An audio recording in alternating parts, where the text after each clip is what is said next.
Hello, fellow planners. My name is Nicole. Thank you for joining me here today, and Merry Christmas to you all. As part of my preparation for setting up my planner for 2024, I've added a really simple goals planner, and I thought I would show that to you all today. I hope my lighting is okay. It's a very drizzly, dull kind of day here in the UK, but it is a perfect day to snuggle up indoors and work on my new planner. But before we dive into showing you this, I will quickly tell you what I am working with today. As usual, as you can see, I am using Planning to Prosper products, including this Hub O2 and its templates, the goal setting inserts, and I'm also using Kit 2 for 2024 called Kiss Me. Details for all of these will be in the box below. The fonts I'm using, which match the Hub, are called Cambria and QT Danilla. So yeah, like most people, when setting up my new planner, my thoughts turn to New Year goals. But I am aware that if I aim too high with these and I make the tracking it all too complicated, I just won't keep up with it. So I wanted to put in a few goal pages that are simple, motivating, but just not too intensive. So the perfect place to put this kind of thing, I think, is in these extra dividers. Perfect place for keeping track of information. So I've added the goals onto section 7. Right, so the first thing I did was sit down and write out what goals I have for 2024 and thought about what information I'd need to record from them, and then looked at what pages I could find to record this information in. So I start with a simple index. I've hyperlinked the different sections for ease of use. And first off, we've just got the basic goals page.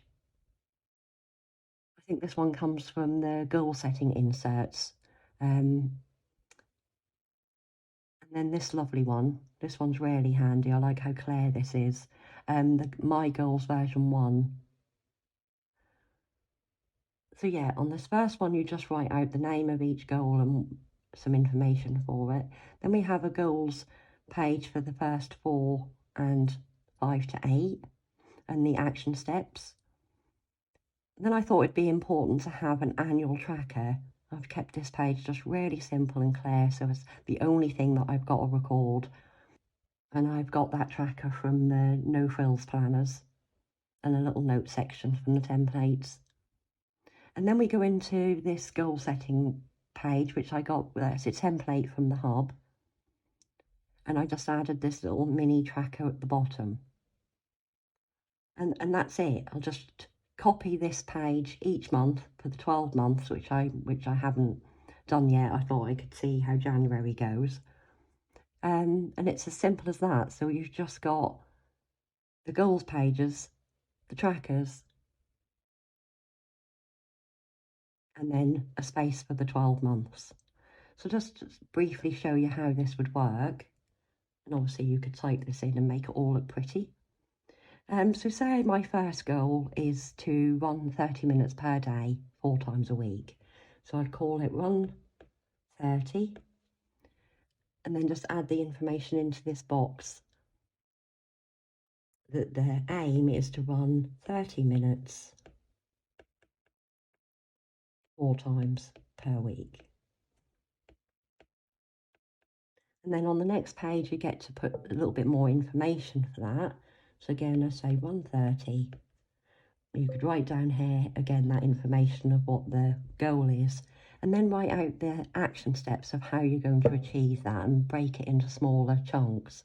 So to begin with, as I'm not used to running or even walking very far, really, I'll start with walking 30 minutes. And all of these steps are for 4 times a week. So to begin with, it's to walk 30, and then it's to walk, say, 4 minutes, run for 1 minute, and do that 5 times, 4 times a week.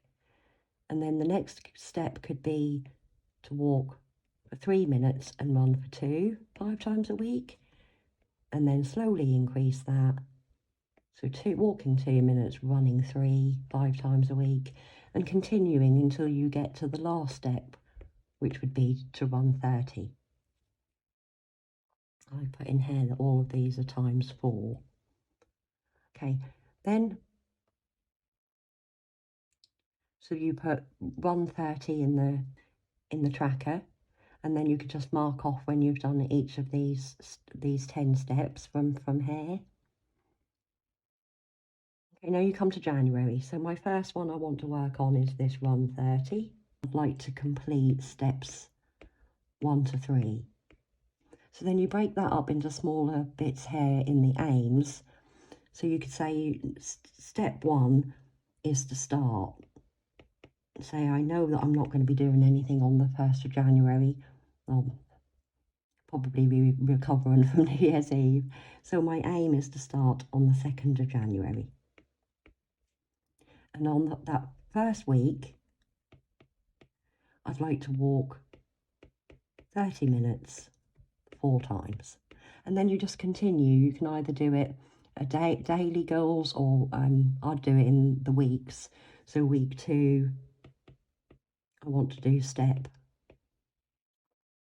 2. Week 3, I want to do step 3. And week 4, I want to do step 3, and just build it up over the month. And then I added this little mini tracker down the bottom that you just write down your three goals. And you could colour that in, say, a light colour that you want to do step 1, 2 and 3, and then as you do it, add a tick or a brighter colour to mark that you've achieved them. And then at the end of each month, just pop back to this tracker here and fill out which steps you achieve.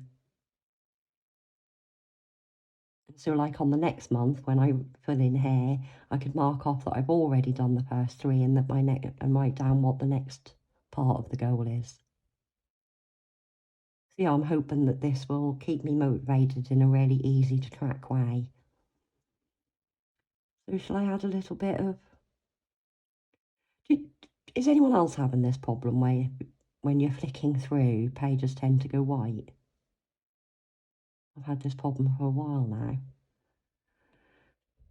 So yeah, shall we just add a little bit of colour? I think it would be appropriate to use the New Year's kit. So we have this one called Kiss Me.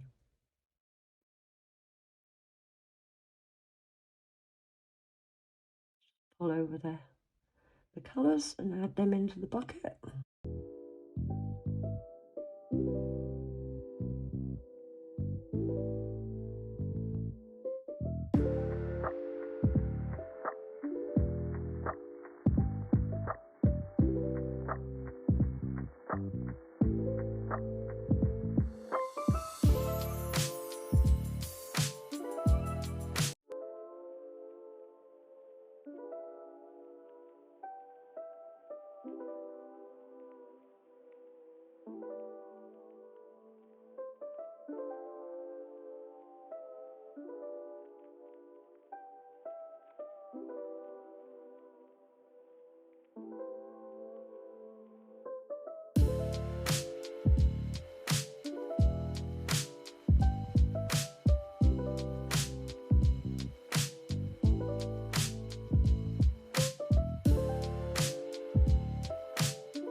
That's lovely. So it's only a few simple pages, but hopefully that'll be enough to keep me motivated and give me something to work on for January. Hope you all have fun if you're setting up your own goal planners sometime soon. Thank you for joining me today, and I hope to see you all again soon. Thanks. Bye-bye.